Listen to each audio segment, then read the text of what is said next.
Guys, let's move on to the next subject here. Iowa's offense. All right, so Chris Hazel, however you pronounce his name. I'm sorry, Chris. I'm terrible with pronouncing names. Everybody knows that at this point. He put out an article for 24/7 Sports, and I don't like to share the paid-for stuff just because it is behind a paywall. But he did put out this information from a tweet. He said, "I watched and charted McNamara's throws via tag some guys, and it was worse than I thought." Talking about the scrimmage that happened for Iowa this weekend. Unofficially, I had him at 7 for 21, 20 yards, 0 touchdowns, a pick six, 1 sack, 1 fumbled snap.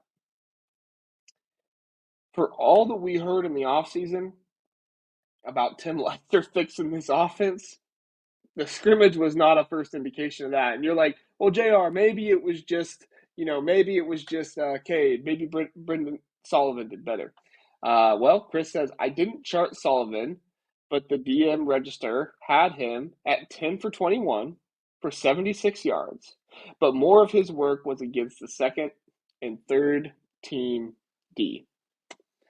If my two quarterbacks went a collective 17 for 42 for 96 yards in the scrimmage,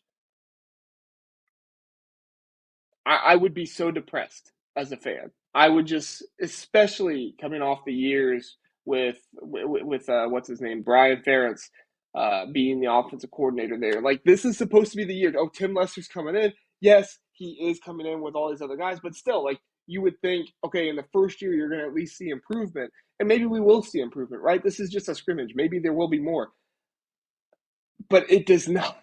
It is not promising. It is not positive at all for Iowa fans out there. If I'm an Iowa fan, I am depressed after seeing this, after hearing this news that Cade McNamara went 7 for 21, 20 yards, 0 touchdowns, 1 interception, return for a touchdown, 1 sack, 1 fumbled snap. I am depressed as an Iowa fan if I'm reading this. And maybe I'm going over the top. Maybe an Iowa fan is out there saying, well, JR, it's not that bad. Yes, you did return a bunch of defensive starters from last year.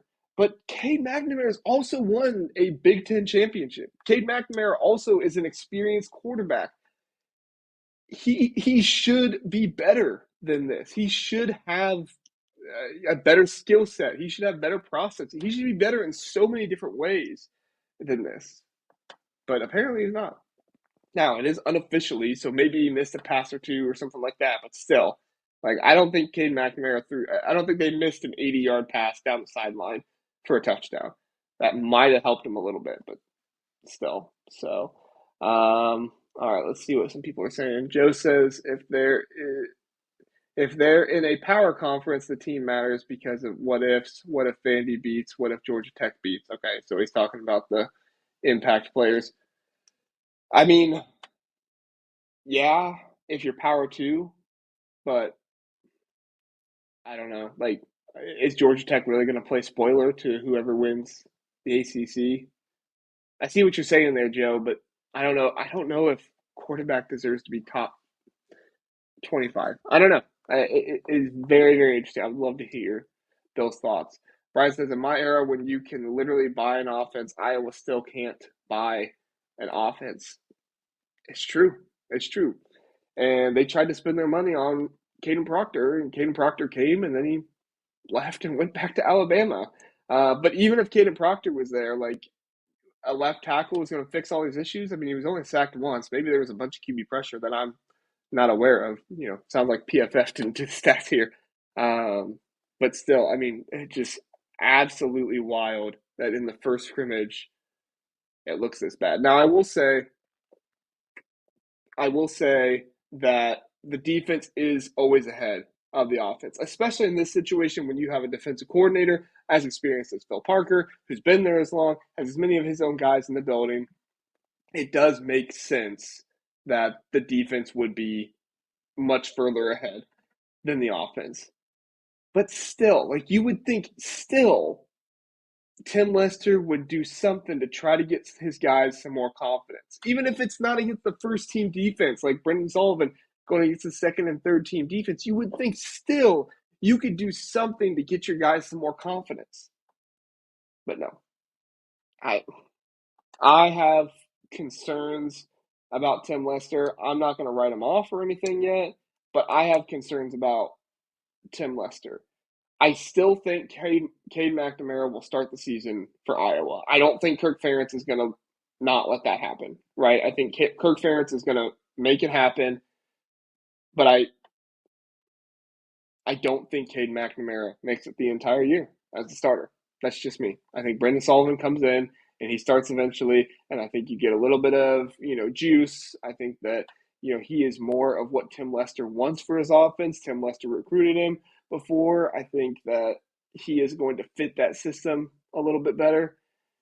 But at the end of the day, it is really, really tough to try and give any confidence in this Iowa offense after this, which is a darn shame because people were picking Iowa, my co-host Zach included. People were picking Iowa to kind of be a sleeper to win the Big Ten this year, saying, hey, they're the fifth best team in the conference and they have an easy schedule and they can get there.